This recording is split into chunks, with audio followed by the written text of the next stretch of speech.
Derby day disaster for Tottenham. Arsenal 4, Spurs 1. That was the full-time score today at the Emirates. That was really painful to watch. It really was. From minute 1 until minute 90, I hate to say this, but they were by far the better team. I don't think there's a better team than them right now in the Premier League. And Lego Man is probably going to lead them to at least the Premier League title this season. Dark days are coming, my friends. Dark days are coming. The end times are here.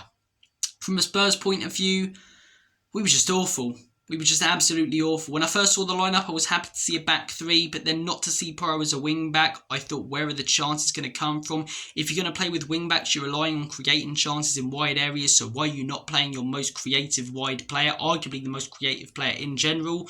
I saw a midfield too. I thought we're going to get completely and utterly run over here. They're going to have Eze in that attacking midfielder role and Rice and Zubimendi, and that's what happened. They had a chance immediately, probably should have went 1-0 up. Good save from Vicario. For the next 20 minutes we frustrated them. Off the ball we had a good shape about us.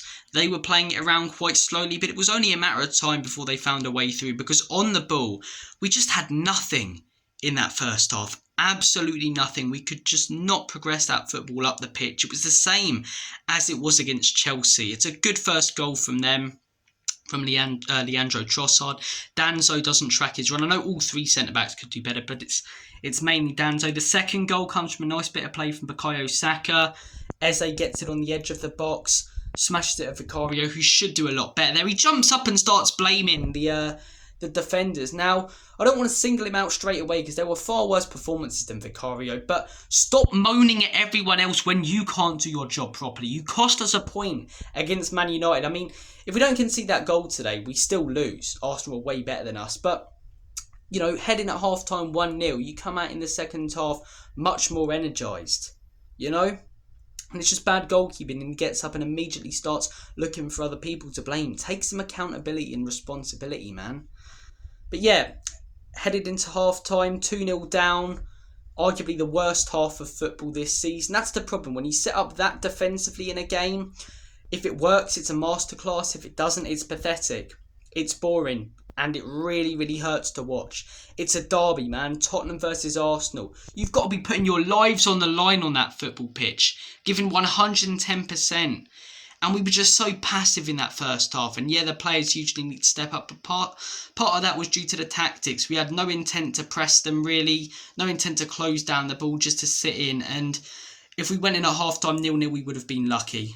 Maybe it works if we're better on the ball, but we weren't. On the ball, just pathetic. We kept trying to play long balls up to Richarlison, whose first touch was just absolutely awful.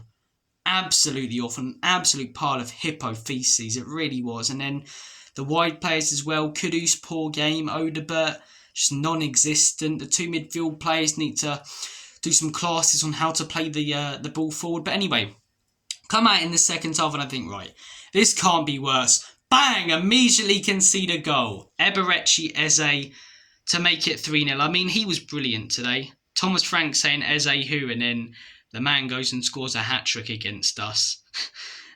And everyone's having a go at Thomas Frank in the fan base because of it. I mean, you give this guy some space on the edge of the box, he's going to take that chance. He's gonna finish his dinner. He's going to put it in the back of the onion bag, and he did, and it was a great finish from him. Then Richarlison, who was just diabolical, scores a goal from the halfway line. I mean, that's one that we played on the best derby goal compilations before every derby going forward, and I think maybe, just maybe, we can get something. And it just gives me that little bit of hope, and I think, who knows? Maybe Tottenham can get something out of this game. And then we concede, and then it's 4-1, and Eze hat-trick, his third goal, on the edge of the box again, smashes it in, and that's game done. I mean, it was kind of game done when they scored the second, really. Frank made some changes, or he made one change at half-time, Xavi Simons. I thought we played better in the second half than the first half, but I don't think that was necessarily down to the formation change. A lot of people now will be saying, you know, why did he play a back five or, you know, 3 centre-backs? I don't think that was the problem. I think if you're going to play 3 centre-backs, you need to pack out that midfield looking at theirs. And if you're going to focus on creating chances in wide areas, you need some of our best crossers on the pitch. And he didn't pack out the midfield. There was no crossing ability out wide, so he couldn't move the ball forward. Hence, we got penned in so much we couldn't get the ball and conceded 2 goals in that first half. We made some changes to the formation. And I do think Simmons changed the game. I think he played pretty well when he came on. I think the second half, if you look at those 45 minutes alone, you could argue we were the better team. Maybe I'm really reaching there, but yeah, I actually am reaching because I'm thinking maybe you could argue with a better team. How many good chances did we create? None in that whole game. So Arsenal were the better team. I'm coping, all right? I need to cope. I can't face it, man. I can't face the fact we're getting outplayed by them twice a season. Every single year. We haven't beaten them since 2022. The Woolwich scum, Lego man prick as well, is going to win them a title. For crying out loud, man. Yeah, a lot of poor performances in there. I think Romero can hang his head just normally. Not high, but not necessarily low either. I thought he was okay. Van der Ven, thought he was okay. Spence, poor. Udoji, he was more involved than anyone else in the first half, but for good and for worse, so, you know, he was okay. Vicario, poor, needs to do better with that goal and flapped at it as well, the second goal I'm talking about. The midfield, Bentancur, awful performance. The guy is so inconsistent. Paulinho, we know that he can't progress the ball forward, so poor today. But at the same time, he made some good tackles. He needs that attacking midfielder in front of him. He needs those 2 midfielders around him who are going to create. It's not really down to him. And then Richarlison, yeah, he scored that goal. But if I'm doing player ratings, it's still like 3 out of 10. Kudus, in the first half, he needed to get involved more in the game. But he had a couple of chances where he had the ball in forward areas. And I remember one where he had it out wide to the right. And he put in a terrible cross. And then it was thrown straight back to him by David Ray. He brought it down and then lost it. So yeah, poor performances. Odebert, Paul Miwani. I didn't even realise he was playing. Casper the Ghost when he was on the football pitch. So yeah, 4-1 Arsenal. Bollocks.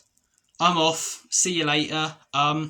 Getting messages as well. I'm recording this on my phone. I'm getting messages right now at the top of my screen from people who I haven't spoken to since I left school. Piss off, man. Take care, guys. All the best. Try and enjoy the rest of your evening. It's going to be hard though, innit? PSG on Wednesday. Get in there. Take care, guys. Gotta laugh, or you will cry.